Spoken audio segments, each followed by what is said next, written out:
Dear friends, welcome to tonight's story time. Tonight, we will step into a world filled with legend and solitude, telling the tale of a young king's journey as he carries the legacy and responsibility of his family after the extinction of dragons. Have you ever experienced a moment when you felt trapped in an era without hope, the silence and pressure almost suffocating you? Just like Aegon the Third, we all face moments of loneliness and challenge, but perhaps in the darkest times, we can find a flicker of light.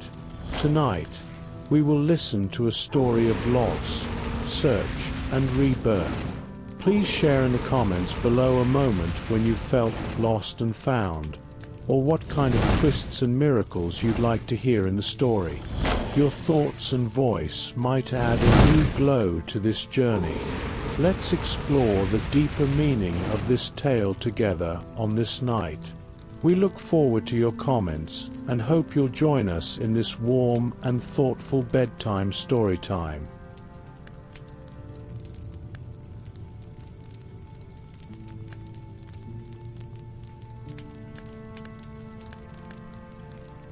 The air in the Red Keep was thick with an ominous stillness, a silence that clung to the stone walls like a mournful ghost.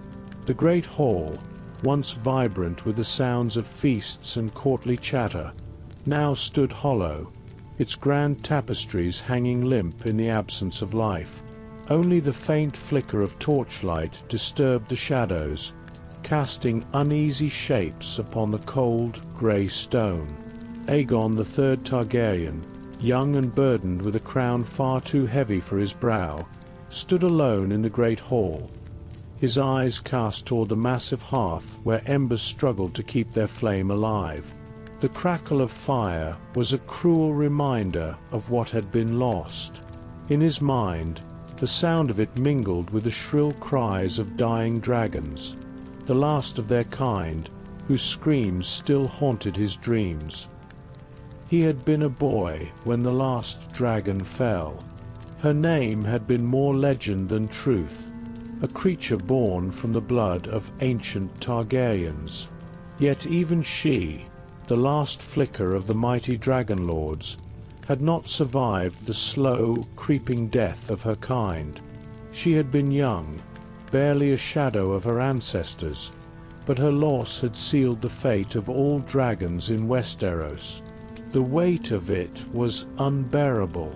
Aegon had been crowned in the ashes of the bloodiest civil war Westeros had ever known, the flames of the Targaryen civil war still smouldering in the hearts of the people.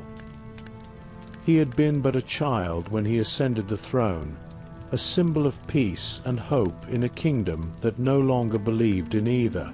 But peace, like the dragons, seemed to slip through his fingers, slipping away with every passing year. A knock at the door pulled him from his thoughts. It was his brother, Viserys, who entered with a grim expression. His eyes held the same fire that had once burned in the eyes of their ancestors, fire that now felt like an extinct memory. "Aegon," Viserys said quietly, his voice heavy with unspoken words. "The dragon is gone." Aegon didn't need to ask which dragon. There was only one left, and now she was gone. "Will it ever end?" Aegon whispered, his voice barely a breath. Viserys stood silently, his face betraying no emotion, but Aegon knew. They both knew.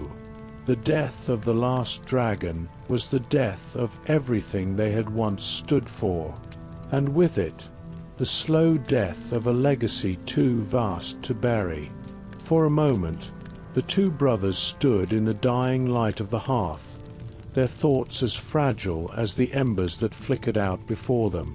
They were the last of the Targaryens, and with the last dragon's death, the world had turned its back on them. But Aegon could feel it, a stirring deep within him, a fire not yet quenched. This was only the beginning. As he turned away from the dying flames, Aegon's heart hardened. He would rebuild, not with dragons, but with his own hands. The world would remember the Targaryens, even without fire. He would make sure of it.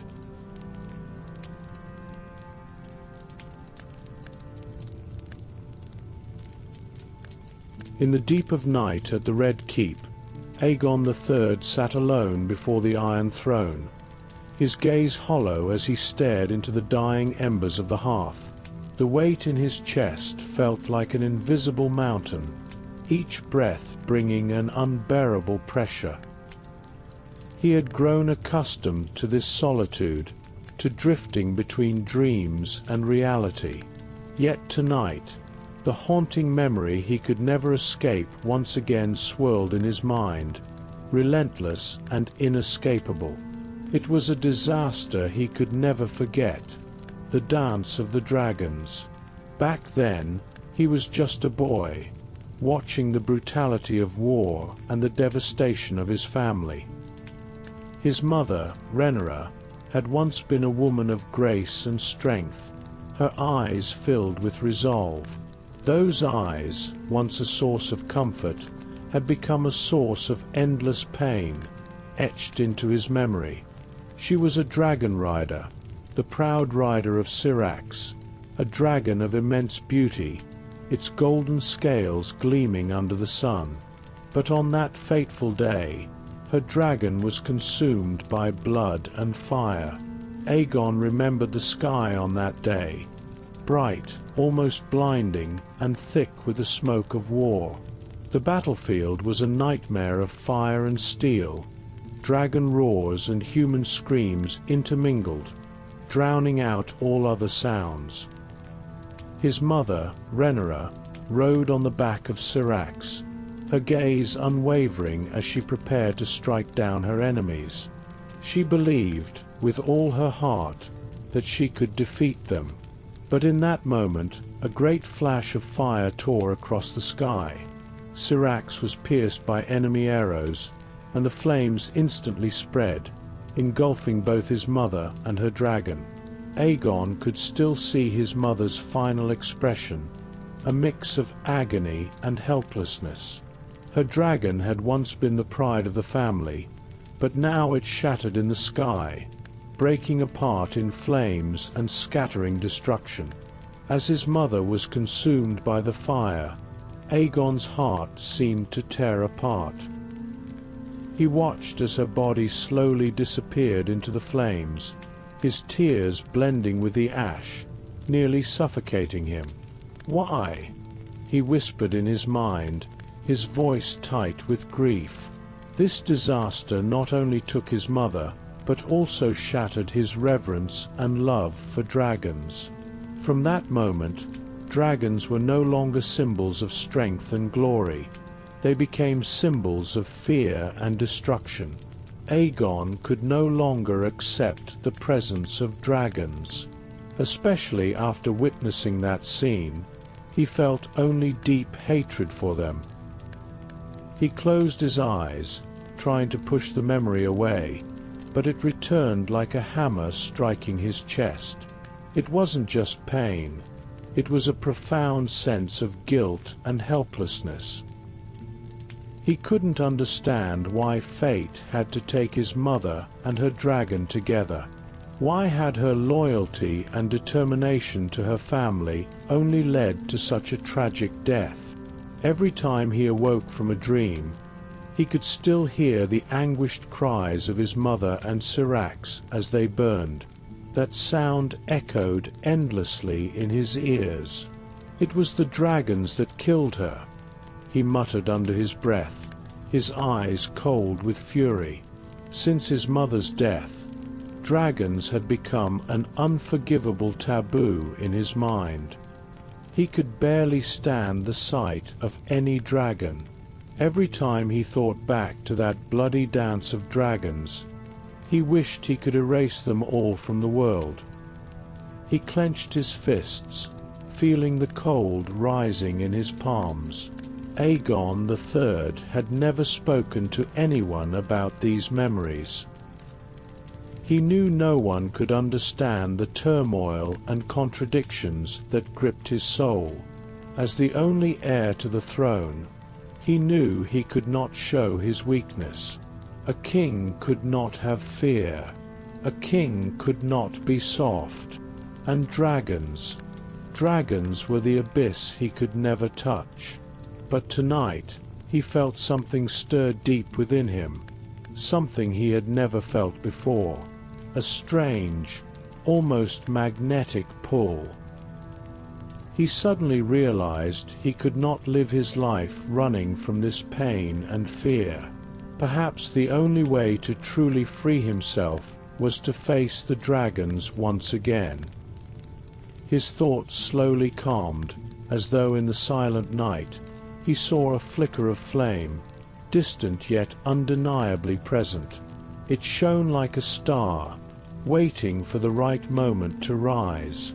"I cannot live in the past forever," he whispered, his gaze growing firm. "If I am to rebuild this kingdom, I must break free of all this." And so, within Aegon the Third, a new resolve began to take root. He knew that in order to face the trauma of his past, the only way forward was to confront the very fire that had once destroyed everything he had known, the dragons. As the night deepened, he rose from his seat, his eyes steady and unyielding, as though seeing a new beginning, one that was inseparable from dragons.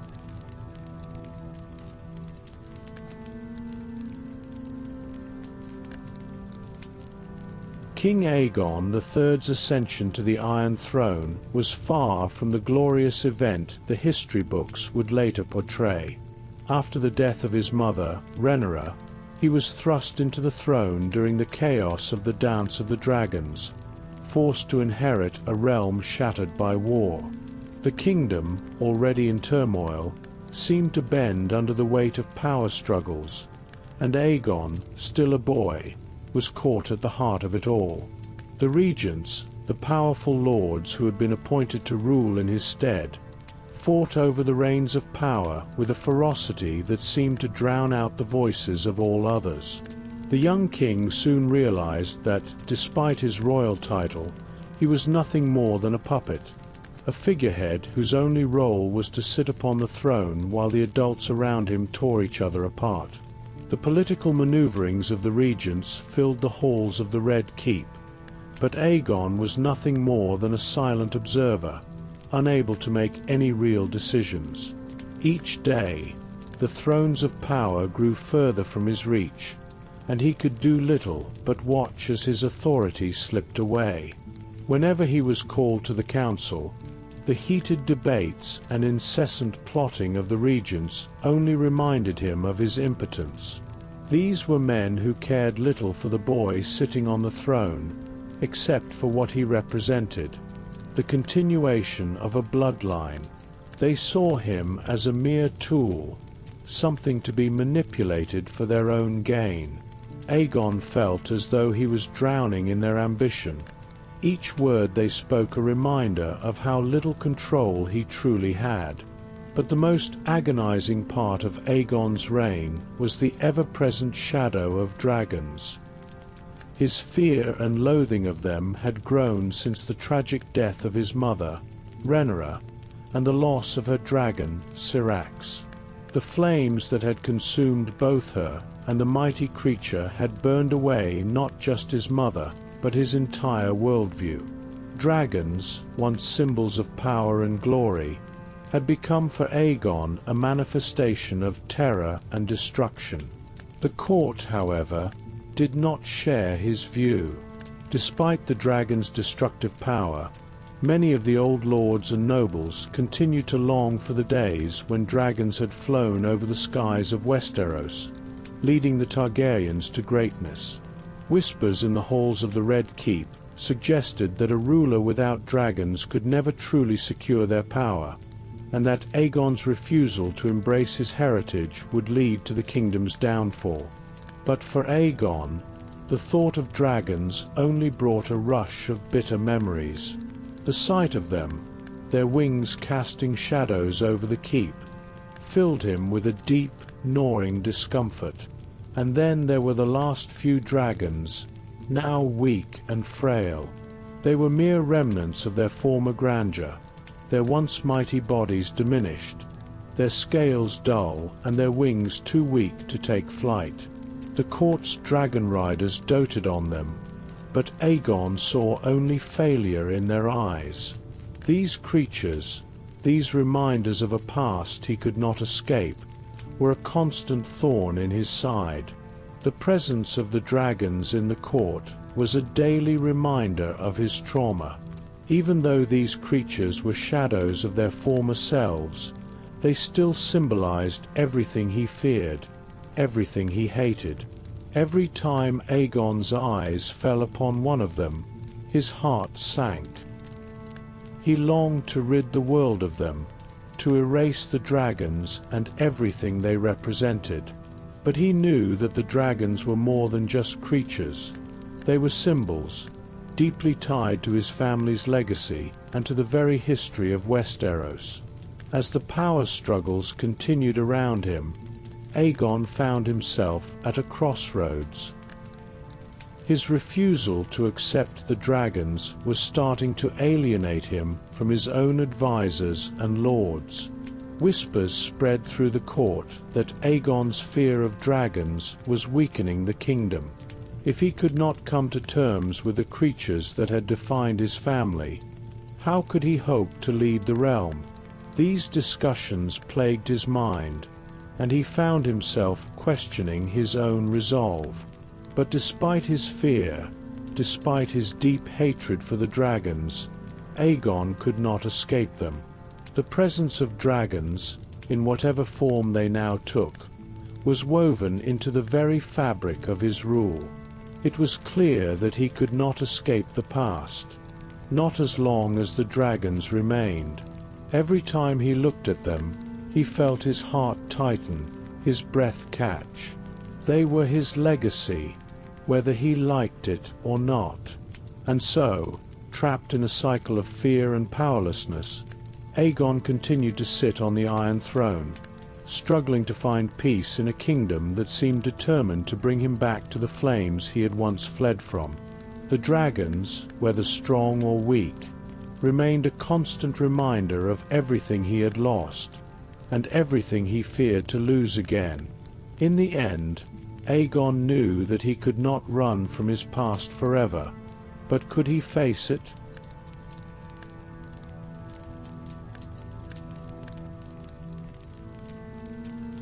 King Aegon the Third sat alone in the vast halls of Red Keep, his gaze fixed on the dark sky beyond the windows. The moonlight barely pierced through the heavy curtains, casting faint, eerie shadows on the ancient stone walls, as if mirroring the oppressive atmosphere of the court. The once glorious palace, where power and majesty had reigned, now felt like a gilded cage to Aegon. He was trapped within his own mind, burdened by scars too deep to heal, unable to escape the weight of his past. Though he had ascended to the Iron Throne and become the ruler of Westeros, the solitude pressing upon him felt heavier than ever. Every courtier, every noble, seemed to wear a mask in his presence. Despite being at the center of power, he had never felt so isolated. Once, he had trusted his father, his mother, even the dragons that had once stood as the family's symbol of strength. But now, the dragons were gone. His mother had perished in flames, and his father's memory had become cold and distant. The trust he had once known had been shattered, and with it, any semblance of the royal confidence he once had. He especially kept his distance from his brother, Viserys. Despite their shared blood and childhood bonds, Aegon could never close the rift between them. Viserys had always been their mother's pride, the heir to the Targaryen legacy. Aegon, on the other hand, had never sought the throne, but fate had forced him into the position of ruler. Throughout it all, Viserys seemed to stand in opposition to him, a silent rival. Though he outwardly professed support for Aegon, there was an underlying, subtle antagonism that Aegon could never shake. Each conversation with his brother felt like an examination, as if Viserys could see right through him, exposing all his vulnerabilities. At times, Aegon would walk alone through the long corridors of the Red Keep, his footsteps echoing in the empty halls. The silence was suffocating, amplifying the isolation in his heart. The loneliness was a silent torment, a weight that pressed down on him with every passing hour. It was as if nothing in the world could dispel the shadow that clung to him. There were moments when he wondered if the throne had ever truly been meant for him. The dragons were dead, his mother was gone, and his power felt more like a cruel twist of fate than something he had earned or controlled. Meanwhile, in the shadows of the court, Aegon's enemies were already conspiring. No longer hiding their ambitions, they began to rally in secret, questioning Aegon's legitimacy and capability. These were once members of his mother's faction, former loyalists now turned threats. They saw Aegon's weaknesses, his isolation, his inability to form strong bonds with those around him, and began to sow dissent, stirring up the nobles and lords who were already uncertain of his rule. Their words were sharp, attacking the very foundation of his throne. Some even began to propose that Viserys would be a more suitable ruler, one better fit to lead the kingdom. They regarded Aegon's indecision and perceived softness as signs of weakness, believing him incapable of bearing the weight of the crown. The whispers grew louder, like poisonous serpents slithering through the court, eroding his confidence. It seemed that no matter what Aegon did, the shadow of doubt would always follow him. When Aegon heard these rumors, pain and anger surged within him. Once, he might have confronted these challenges with the might of a king, but now, he was exhausted, worn down by the constant battles within himself. He had no energy left to fight back. The shadows seemed to close in on him, and even those closest to him appeared to be drifting away. It was as though all the power, all the loyalty he once had, was silently slipping through his fingers. He knew that if he did not respond, these challenges could spiral out of control. The rising conspiracies, if left unchecked, could bring about his downfall. He often found himself questioning whether he was truly fit to be a king, whether he had the strength to save a kingdom teetering on the edge of collapse. Every question felt like a dagger, cutting deeper into his fragile sense of self, leaving him lost and uncertain. Yet, in the midst of this turmoil, something began to stir within him. A quiet flame, nearly forgotten, flickered deep inside his soul. Though it had been buried under years of grief and doubt, it had not yet extinguished. He could feel it, his inner strength, barely a spark, waiting for the right moment to ignite. As the tension in the court grew, Aegon realized that his fate was bound to his own fears and solitude. This struggle within him might ultimately determine whether he could rise from the ashes and reshape the future of his broken kingdom.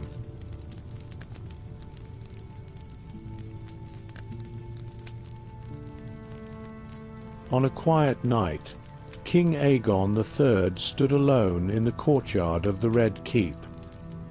His steps were heavy, barely feeling the firm ground beneath him, his thoughts drifting far from the stone walls that surrounded him.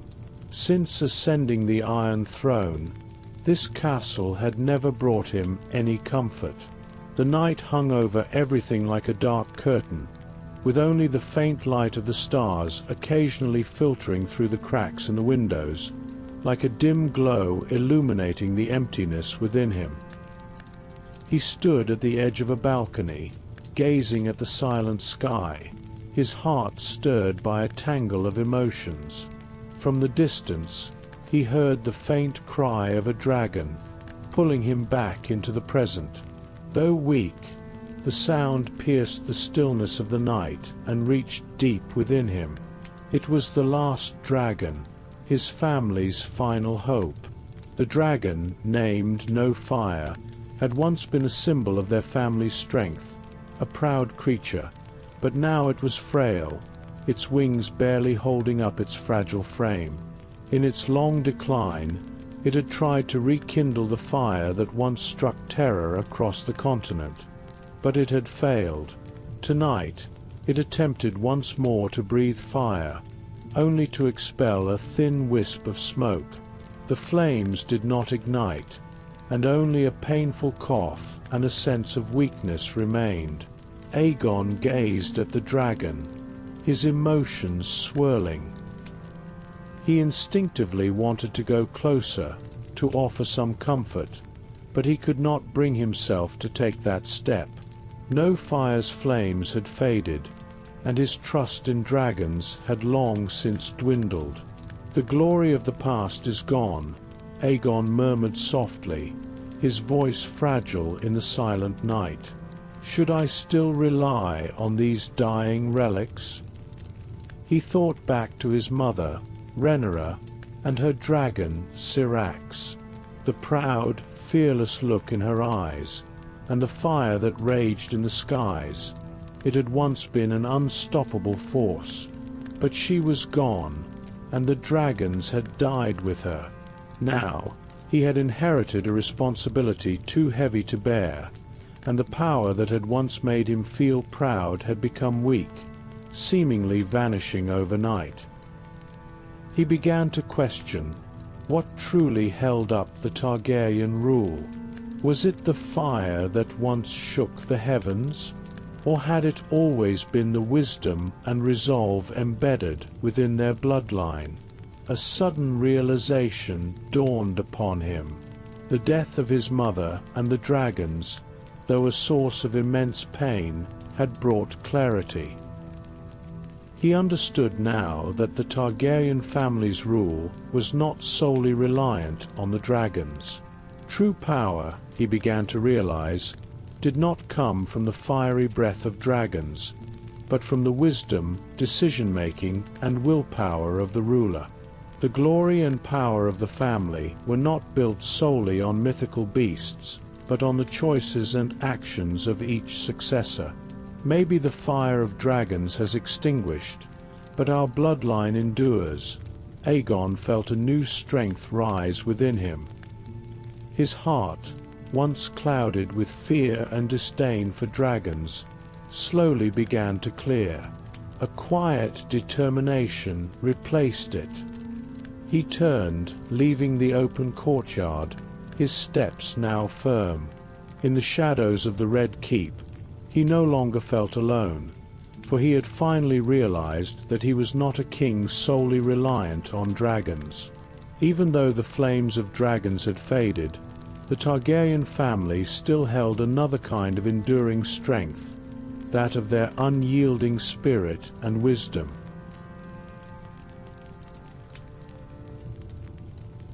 On a night at Dragonstone, thick mist shrouded the ancient fortress, and the cold air seemed to be waiting for the impending storm. A heavy weight pressed down on King Aegon the Third's heart as he stood in the shadow of the castle, gazing out at the deepening night. He had once believed that he could move past the trauma of his past, find his own path, but now the reality before him left no room for such illusions. The news had come. A rebellion had erupted at Storm's End, with enemies exploiting the weakened state of House Targaryen to strike. None of this surprised Aegon. Instead, it filled him with a profound sense of helplessness. He turned away from the high tower, walking slowly but with an undeniable resolve. Inside the hall, the regents were gathered around a long table, the atmosphere tense and suffocating. Aegon could feel the weight of their stares, their expectations. Tonight, he knew, he would no longer be a mere spectator. Once a prince guided by the hands of others, today, his fate was his own to command. His heart raced with a mixture of nerves and resolve, but his gaze remained steady. The future of his kingdom, his family, now lay in his hands. "Your Grace," one of the regents, an older man, broke the silence, his voice stern and unyielding. "The situation at Storm's End requires swift action.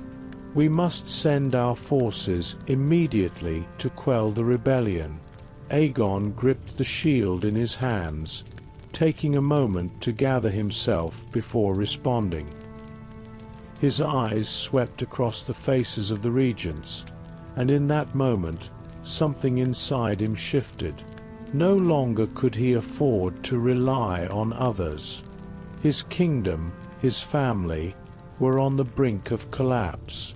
"We can no longer rely on outdated strategies," Aegon finally spoke, his voice calm yet resolute. "The situation at Storm's End has changed. Our enemies have seized upon our weaknesses. We can't simply send our army into open battle. I will personally lead a vanguard, bypassing the enemy's main forces and striking at their flank. We will use speed and cunning to break the deadlock." The room fell into stunned silence.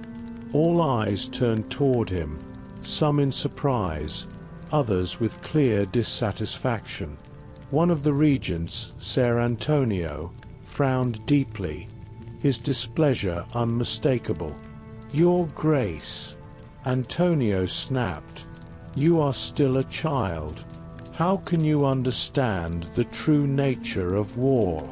We have sufficient forces. We should engage the enemy head-on, not risk such a reckless flanking maneuver." Aegon's grip tightened around the shield, but he forced himself to stay calm. He could feel the weight of Antonio's words, not only questioning the strategy, but also his ability to lead. In their eyes, he was still the boy who had lost his mother and was dependent on others for guidance, not yet a man capable of making such critical decisions. "If we don't take risks, we will never achieve victory," Aegon replied, his gaze unwavering. "We can't show our weakness any longer. If I don't make this decision today, tomorrow I might lose the kingdom entirely." His words hung in the air like a heavy blow, shattering the regent's hesitations. Antonio's eyes widened in surprise, clearly taken aback by Aegon's decisiveness. His lips trembled, a mix of anger and frustration, but he said nothing further. The other regents lowered their heads in silence, their thoughts clouded. Aegon felt the weight of responsibility settling on his shoulders. He had once been a prince guided by others. Now he understood that to be a true king was not just about inheriting power. It was about having the courage and wisdom to face every challenge head-on. "The battle for Storm's End. We cannot afford to lose," Aegon said slowly, his voice calm but full of resolve. "Prepare to march." The tension in the hall lingered, but Aegon knew that today he had taken an important step. No longer would he be the prince who relied on others. Today, he had become the true king.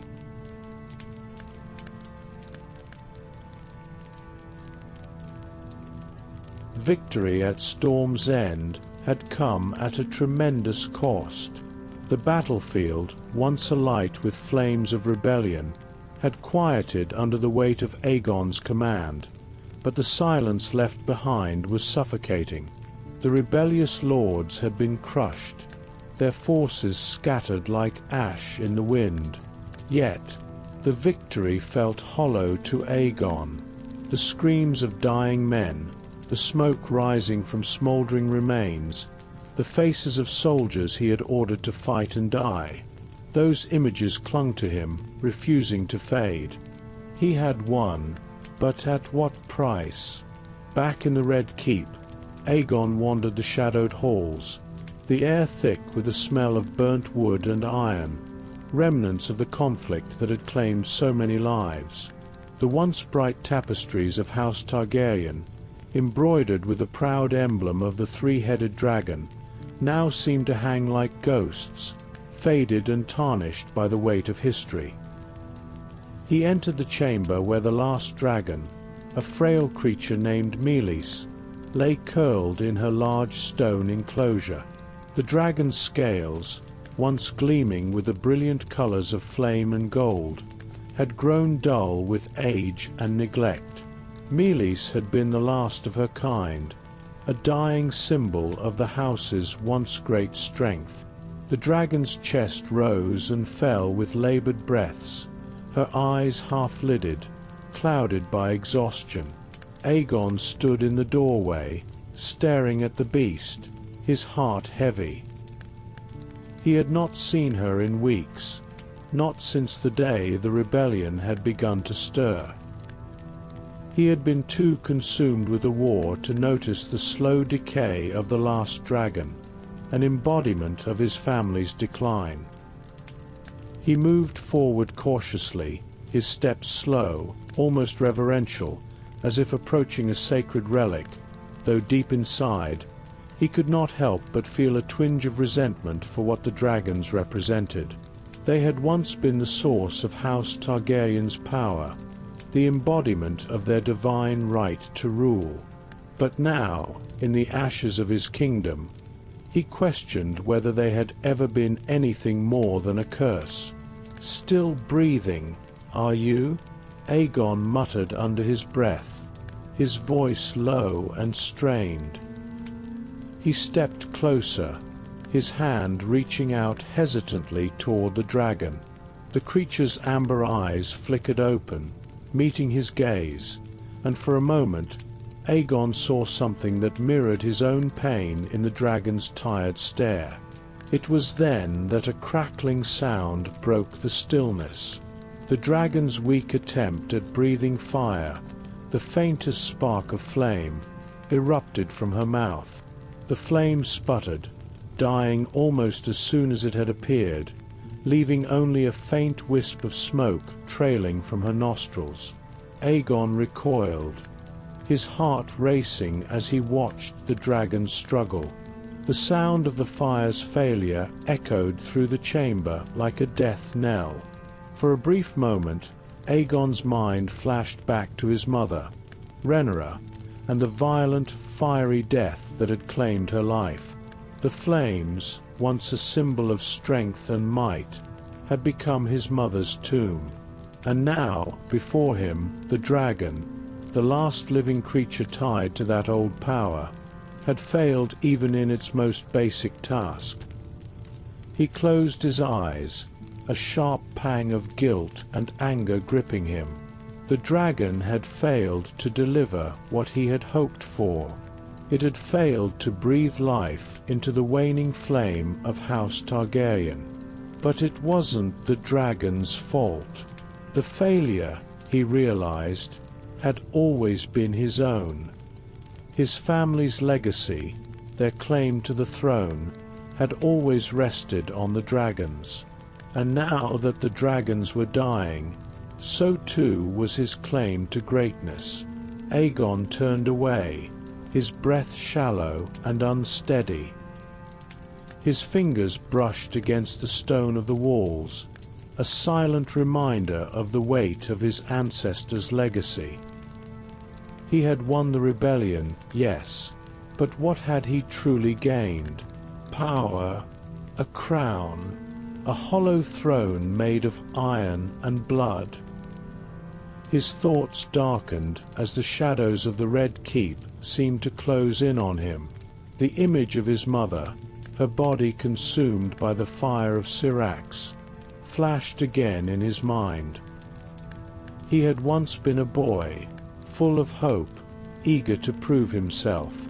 Now, he was nothing but a king of ruins, a ruler over a house with no heirs, no dragons, and no future. Am I nothing more than a shadow of my forefathers? He whispered to himself, the words slipping out before he could stop them. He looked back at the dragon, whose eyes were now closed again, her fragile body resting once more. The silence that followed was unbearable, as though the very walls of the Red Keep had heard his desperate question.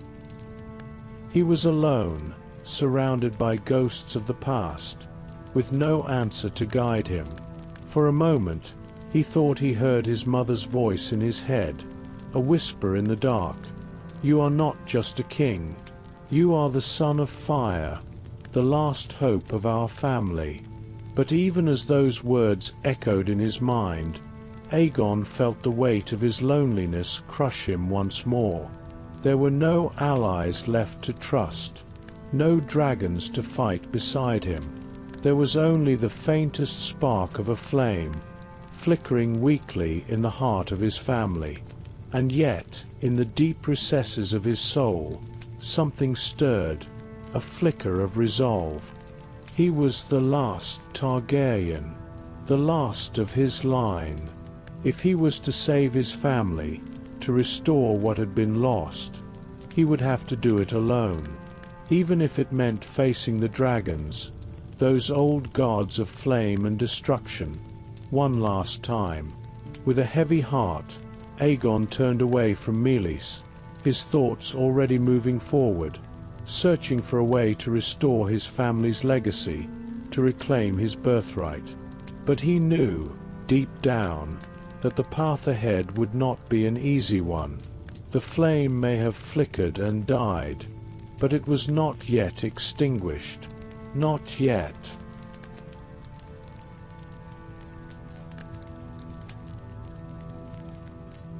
On a deep, sorrowful night at the Red Keep, the last dragon passed away. She had once been the last hope of House Targaryen, a symbol of their bloodline and their once great power. Her death was not merely the end of a life, but the end of an era, the fading of a family's glory, as though it had crumbled to dust along with her. The sounds of mourning echoed through the halls, both within the court and beyond the walls of the Red Keep. The nobles whispered among themselves, their hearts heavy with fear and uncertainty. The three great dragons that had once brought unimaginable glory to the kingdom were now but a memory, and the last of them, unable to breathe fire, was no longer the proud creature it once was. Many began to question whether House Targaryen could maintain its hold on the throne, whether it had any future at all. But King Aegon did not respond with the grief that others expected. His reaction to the last dragon's death was cold and detached, as if he had long anticipated this moment. He stood silently, gazing out over the black council chamber from the windows, his mind shrouded in complexities of emotion. The death of the dragon did not diminish his deepening sense of isolation, nor did it quell the doubts festering in his heart. Aegon knew that the last dragon's death was inevitable. Her frail body had been failing for some time, and with it, the fate of his family seemed sealed. The dragons, once the symbol of their power, were dying off, and with each death, the Targaryen legacy seemed to crumble. He closed his eyes and allowed the memory of past years to wash over him. He recalled the day his mother died in the fire, and the dreams he had once nurtured, the dreams of dragons bringing him glory and securing the future of his kingdom. But now, those dreams lay shattered, like fragments scattered in the wind. You were never meant to be, he whispered to himself. None of it was meant to be. But there was one person who could not accept the reality of it all. His younger brother, Viserys. Full of fiery passion and youthful idealism, Viserys could not comprehend Aegon's calm in the face of such loss. When news of the last dragon's death reached him, his anger erupted like a storm. "How can you be so cold?" Viserys stormed into Aegon's chamber, his voice thunderous, his eyes blazing with rage. "The last dragon is dead. The last hope of our family is gone. And you, what do? You stand there doing nothing. You've abandoned our legacy." Aegon remained silent for a moment, still facing the window, allowing Viserys' words to crash over him. He knew they would come, the accusations, the anger. He had always known that his decisions would be met with resistance, but he could never have prepared himself for the weight of it now. Viserys approached him, his voice like the roar of a tempest. House Targaryen's bloodline was meant to be great. It was dragons that set us apart, that gave us the throne. And now, you let it slip away, without lifting a finger to save it. What have you done, Aegon? What are you doing? You've let it all die. Aegon's fingers clenched around the windowsill, his knuckles white. He took a deep breath, fighting to contain the surge of emotion within him. He knew Viserys was right in his own way. The legacy of House Targaryen, their power, their dragons, it was slipping through their fingers. But Aegon also knew the harsh truth. He had to look beyond the past, beyond the dragons. "I've done what needed to be done," Aegon said, his voice low and steady. "I've faced the truth. The dragons are no longer our strength. We cannot rely on them anymore."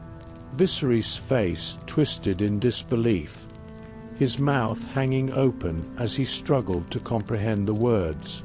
"What do you mean? You're saying that relying on dragons was a mistake? That you're just going to give up everything?" "I'm not giving up," Aegon said, turning slowly to face his brother. "But we can't depend on the dragons anymore. We must find our strength elsewhere. We must use our minds, our courage, and our will to face the future." Viserys recoiled, his anger flaring up once more. "What have you been doing, then? You've just sat on the throne, watching everything fall apart. You've done nothing but watch."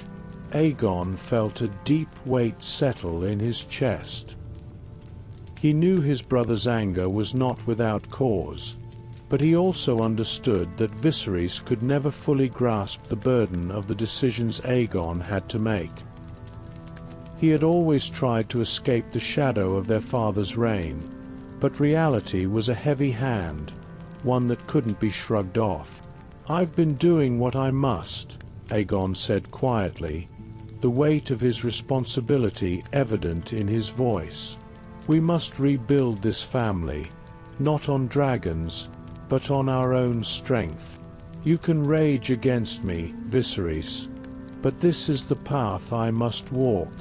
Viserys stood frozen for a moment, confusion and frustration battling for control of his face. He knew his brother's resolve, but he could not understand it, could not accept it. Finally, after a long silence, he spoke again, his voice full of bitterness. "You may never understand, Aegon," Viserys said, his voice thick with resentment. "But I can't follow you down this path." Aegon turned away, walking toward the Iron Throne. His steps were heavy, each one echoing in the silence. His back was straight, but the loneliness of his journey weighed heavily on him. He could feel the burden of the crown pressing down on him, the crown that he knew would never be heavy enough to match the weight of his choices. "I don't expect you to," Aegon said softly, barely audible, "but I must keep moving forward, whether you stand by me or not."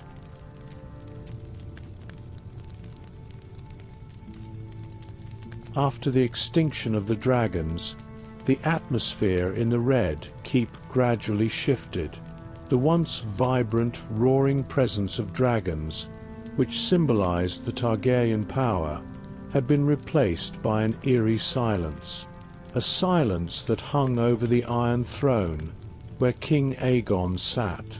The world before him seemed so different from what he had known. The dragons, once the pride of his family and the source of their unrivaled strength, were now gone, and with their departure, the grandeur of House Targaryen seemed to fade into the shadows. In the months following the dragon's extinction, the nobles and scholars of the court began to rally behind Aegon, even as the nation witnessed a shift in power. Without the dragon's fearsome presence, peace seemed to settle over the kingdom. The nobles, once cowed by the dragons, now saw an opportunity to support Aegon, sensing that they could grow their influence without the looming threat of fire-breathing creatures. The scholars of the court, too, spoke in favor of Aegon's reign, heralding the dawn of a new era, an era of peace. They believed that the extinction of the dragons signified the end of war and violence, the beginning of a golden age where power was no longer dictated by terror, but by the noble's ambition.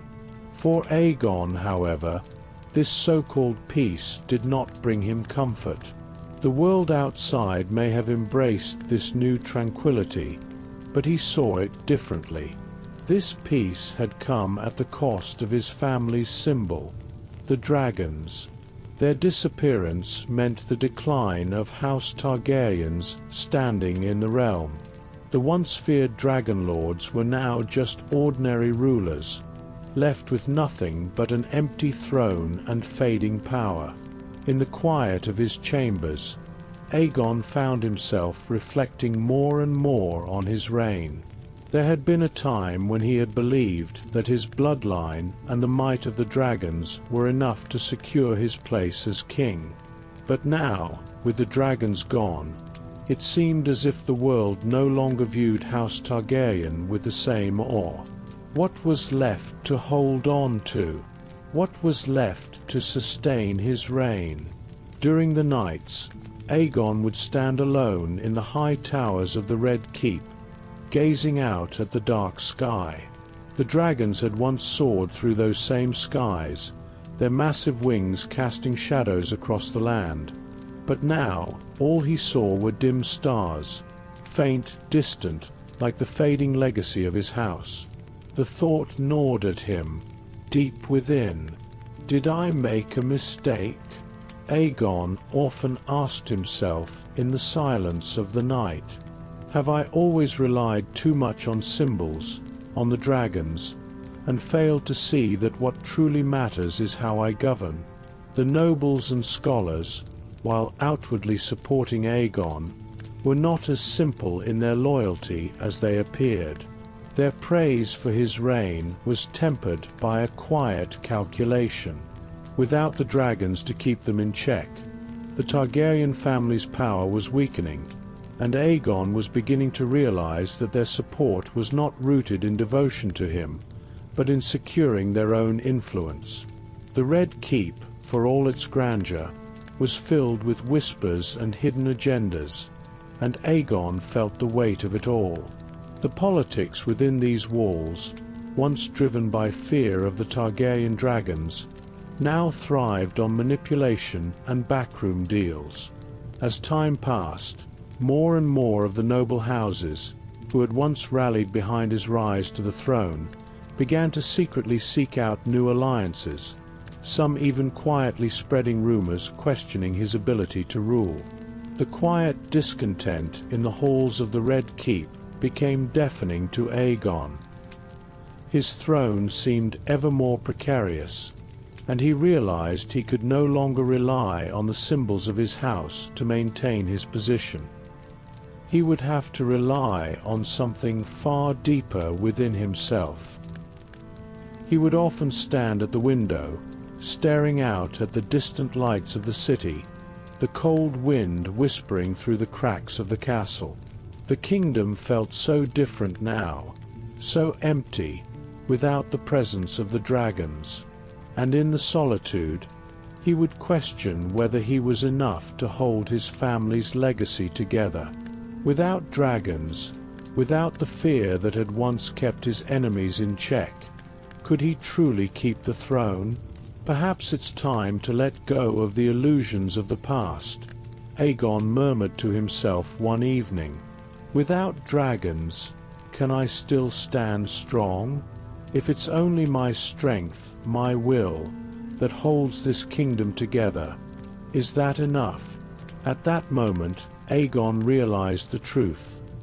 His rule should never have relied solely on his bloodline or the dragons. The true challenge of leadership was far more complex, and it had only just begun. As the world around him changed, Aegon knew that he would have to face not only the external threats to his reign, but also the internal doubts that haunted him. Could he rebuild House Targaryen's strength and authority without the dragons?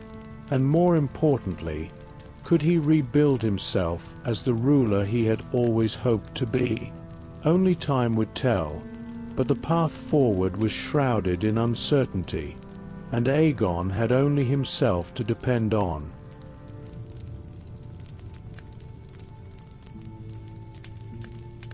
On the anniversary of the dragon's death, a chill ran through the air that night. The sky, once filled with the roaring fire of dragons' wings, now seemed hollow, a vast emptiness that mirrored the king's heart. Aegon stood alone on the high balcony of the Red Keep, staring down at the cold, distant flickers of the ceremonial flames. Small fires, nothing like the mighty infernos the dragons once breathed, nothing like the symbol of power and awe that had once defined his house. The people of King's Landing had gathered, though sparsely, to mark the occasion, a day that no longer held the same significance as it had in the years when the dragons soared.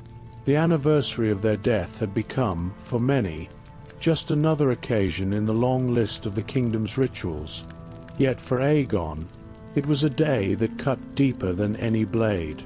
It was a reminder of all he had lost: the dragons, his family's legacy, and perhaps even himself. His mind drifted back to his childhood, to the days when he had run through the halls of the Red Keep, laughing with his siblings, the dragon's presence ever looming in the background, but a presence that was comforting, even safe. They were the pinnacle of Targaryen power, the very core of their identity, and he had once thought that nothing could take them away. But now there was only silence. The towering shadow of House Targaryen had diminished, the once mighty roar of the dragons silenced, leaving only the faintest echoes of a time long past. Aegon closed his eyes for a moment, leaning against the cold stone railing. The memories flooded in, unbidden and sharp. He remembered the faces of those who had once followed him, the loyal knights, the noble houses that had pledged their fealty to the Targaryen cause. He remembered their eyes, full of fear and reverence, gazing upon him as their king, their dragon lord. Those same eyes now saw him differently, no longer the conqueror, but the ruler of a kingdom that, though at peace, was fragile, its foundation crumbling beneath the weight of its own history. He had come so far, and yet, in this moment, he felt further from the man he once dreamed of becoming. The king who would restore the Targaryen glory was now a shadow of his former self. He felt lost. There was nothing left but the crushing weight of his own expectations.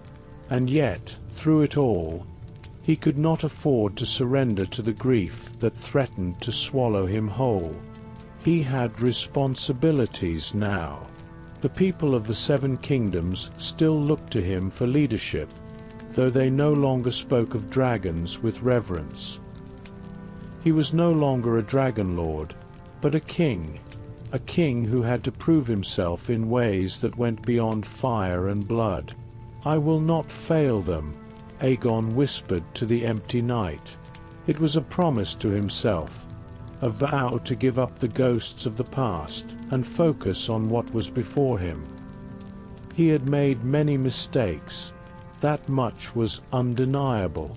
The dragon's death had shattered him in ways that he could not easily explain, but he knew that his duty now was to stabilize the kingdom, to protect his people from the chaos that still lingered in the shadows. His people had suffered enough under the weight of war, rebellion, and the fall of the dragons. They needed a leader who could provide the peace they had longed for. Aegon stood upright, his face hardening, the cold night air biting at his skin, but it was nothing compared to the coldness that had settled within him. That coldness, which had once been a reaction to fear, had now become his armor. His emotions were locked away, buried deep beneath a mask of indifference and authority. He would not show weakness. He could not. But beneath the layers of calculated strength, the loneliness still lingered. It gnawed at him, like a shadow that refused to let go. The loneliness of being the last of his kind, of knowing that no one could truly understand the weight of his crown, the burden of leading a kingdom without the one thing that had once made him invincible. The guilt, too, would not leave him. Was it his fault that the dragons had perished? Could he have done more to protect them? Was his pursuit of peace, his desire to give his people a stable rule, worth the price that had been paid? He couldn't escape those questions, and so he buried them, just as he buried the pain of losing his dragons. His cold exterior became his shield, protecting him from the storms within. But the storms were always there, raging beneath the surface. Aegon turned from the balcony and walked back into the dimly lit halls of the Red Keep. The quiet corridors stretched before him like the long, winding path of his reign. There was so much to be done. The kingdom still teetered on the edge, and he had to be its steadfast anchor. But as he walked through the empty halls, the weight of his crown felt heavier than ever. The mantle of king was no longer just a title. It was a reminder of what he had lost, of what he could never reclaim. And yet, he pushed forward. Because what choice did he have? The people needed him, and he would not fail them. He would not let the past consume him. His father had ruled with dragons. His grandfather had conquered with fire and blood. Aegon would rule with something different: wisdom, determination, and an iron will. As the anniversary of the dragon's death drew to a close, Aegon stood before the quiet hearth in the great hall of the Red Keep, the warmth of the fire flickering weakly, as though it too had lost its strength. And as he looked into the flames, he made a silent vow to the ghosts of his ancestors. He would build a new legacy, one that would not be defined by fire, but by the endurance of his resolve, for the kingdom, for the people, and for himself.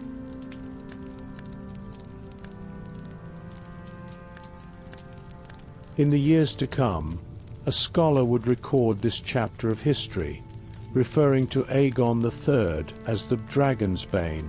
The scholar described him as the dragonless Dragon King, a ruler who once embodied the might of dragons, yet now stood alone without their fire. And yet, the scholar also called him the final guardian of peace after the blood-drenched dance of dragons. Aegon the Third's reign had been marked by a life devoid of the power that dragons once granted. But he was still the king who ruled over a kingdom that had known the reign of dragons. The scholar wrote that Aegon the Third's rule was like a fireless sacrifice. He had been the last to ride dragons, but he had also been the last of the Targaryens to wear a crown without them. His reign was defined by an effort to protect what was left after the dragons had perished, an empire crumbling beneath the weight of its own history. In the scholar's words, Aegon the Third was not only the cause of the dragon's doom, but also the last peacekeeper after the blood dragons danced. His cold and detached rule sought to maintain order in a kingdom that no longer had the means to conquer through fire and blood. The king was no longer the young prince with dreams of a revived dynasty. Instead, he had become a ruler of solitude and despair, standing in the midst of a kingdom that had lost its way. Aegon stood alone on the balcony of the Red Keep, gazing out over the desolate landscape. The distant Dragonstone, once a symbol of his family's might, was now a quiet, grey island, the waves crashing against its shores like echoes of a past long gone. The island, which once represented the foundation of his family's power, was empty now, a hollow remnant of the legacy it had once held. The sky, once alive with dragons, was now still, as though the heavens themselves had abandoned their former rulers. He turned his gaze back to the horizon. The last rays of the setting sun shimmered over the sea, casting a pale light on the world, much like the cold glint in Aegon's eyes. That sea, once the battleground of bloodshed and glory, now lay in a mournful silence. The dragons that had once soared through the skies, commanding respect and fear, were no longer there to guard the kingdom. Only their absence lingered in the empty sky. He thought back to his childhood, when dragons were an inseparable part of life. Each dragon had been a guardian, a force of nature that secured the Targaryen rule. Now, all that remained was the cold stone of the Red Keep and a kingdom that had been irreparably fractured. He no longer had the strength of dragons to back him. What he had now was a broken realm and a fractured dynasty. If I had chosen differently, Aegon whispered to himself, his voice almost swallowed by the wind.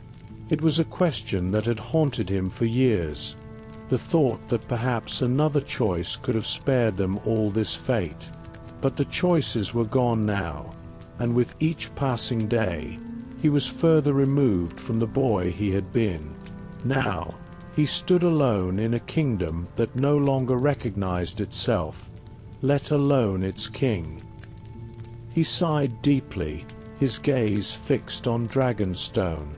That island, that hollow reminder of his family's power, felt like a symbol of everything he had lost. The dragons that once ruled the skies were no longer there, and he was left alone with the weight of history and the impossible task of preserving the remnants of the Targaryen legacy. "Are you truly gone?" Aegon murmured softly, his words carried away by the wind. His eyes narrowed as he thought he could almost see the shadow of the dragons in the sky, once majestic, once powerful. But now they were gone, as were the glory and strength they represented. The dragons had died, and with them, so too had the reign of the Targaryens. All that remained was a lonely king, standing in a kingdom that could no longer be saved by the fires of dragons. He knew that the peace he had fought for had come at the cost of the dragon's fire, at the cost of the very symbol that had once made his family great. The realm would never be the same. He had chosen the path of peace, but the cost of that peace was the loss of everything that had once defined them. Aegon stood there in silence, looking out at the world that had once belonged to his family. His legacy, his reign, had been one of loneliness and sacrifice. He had tried to preserve the Targaryen name, but in the end he had only preserved the kingdom, and that too was slipping from his grasp. Peace. He murmured again. Perhaps this was all he could offer the world. Peace without the dragons. A world that had known the fire of dragons, but now had only the cold, empty silence left in their wake.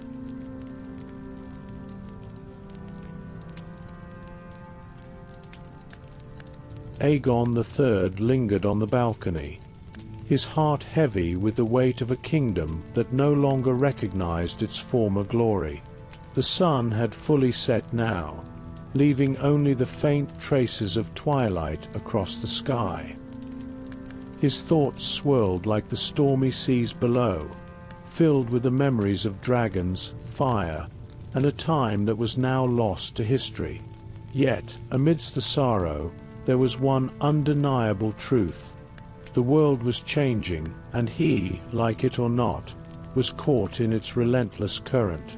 As Aegon finally turned away from the balcony and moved back inside the Red Keep, he was struck by a strange sensation, an almost imperceptible chill that seemed to sweep through the corridors. It was as if something, or someone, was lurking at the edges of his thoughts, just beyond reach. The kingdom, once teeming with power and ambition, now felt more fragile than ever, like a delicate thread waiting to snap under pressure. In the distance, Dragonstone stood silent, the place where his family's legacy had begun, now a symbol of their tragic end. Yet there was a stirring in the air, a change, perhaps, that even Aegon could not fully comprehend. As he moved deeper into the keep, the shadows seemed to grow longer, and a sense of unease settled over him. He could hear the faintest of whispers in the hallways, as if rumors, or perhaps even something darker, was starting to stir in the world beyond the castle walls. The peace Aegon had fought for seemed more tenuous with each passing moment. It was then that a figure appeared at the edge of the courtyard, their presence so fleeting and silent that Aegon barely registered it at first. A man, cloaked in shadows, riding a horse that seemed more ghostly than real, his eyes hidden beneath the shadow of his hood. No heraldry adorned his armor, no sigil marked his presence, only the aura of mystery that clung to him like a second skin. The figure rode through the night, leaving only the faintest trace behind, as if the very earth had swallowed him whole. Aegon's thoughts drifted briefly to the legends of old, tales of knights who had crossed the world, carrying secrets and mysteries with them, riders without names, without allegiances, drifting through history like fleeting shadows. Aegon had heard whispers of such figures, but had always dismissed them as fantasy.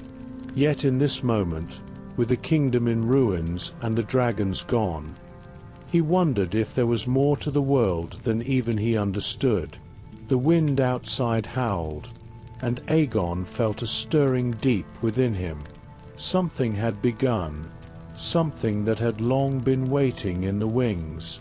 In a world where dragons were dead and kings ruled with cold logic, perhaps it was the mysteries of the past, unanswered questions, forgotten legacies, that would shape the future. And so, Aegon the Third, the last of the Dragon Kings, turned away from the window, his heart heavy, his thoughts dark. His reign was ending, but the world beyond his grasp was only just beginning to stir. The Mystery Knight was a name whispered in the taverns and around campfires, a story told in hushed tones of the knight who appeared from nowhere, a rider of secrets and destiny. But as the sun dipped lower on the horizon, somewhere far from the walls of the Red Keep, the tale of a young knight named Dunk, the one who would rise from humble beginnings to forge a legend, was about to take root, and the road ahead would lead him to face not only the challenges of knighthood, but the very mysteries that Aegon the Third had just begun to perceive. For in a world where dragons had died and the blood of kings had cooled, the next chapter in the saga of Westeros was about to be written, and it would not be written by kings alone. The age of the mysterious night was upon them.